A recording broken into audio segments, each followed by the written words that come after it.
সাভার থানা, সাভার পৌর এবং আশুলিয়া থানা যুব দলের যে নেতৃবৃন্দ আজকের এই মিছিলে অংশগ্রহণ করবার জন্য সংক্ষিপ্ত সমাবেশে উপস্থিত হয়েছেন, আপনাদেরকে প্রথমে আমি ধন্যবাদ জ্ঞাপন করতে চাই এবং পরবর্তীতে বলতে চাই,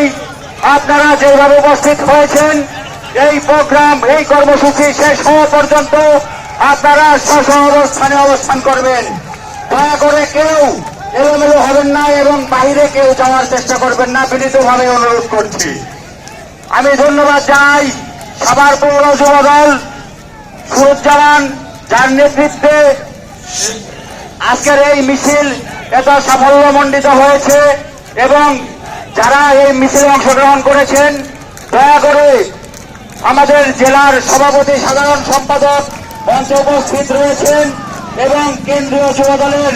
সভাপতি এবং সাধারণ সম্পাদক অল্প কিছু সময়ের মধ্যে আমাদের মাঝে উপস্থিত হবেন। আমরা চাই তারা যেই আশা করে আমাদের মাঝে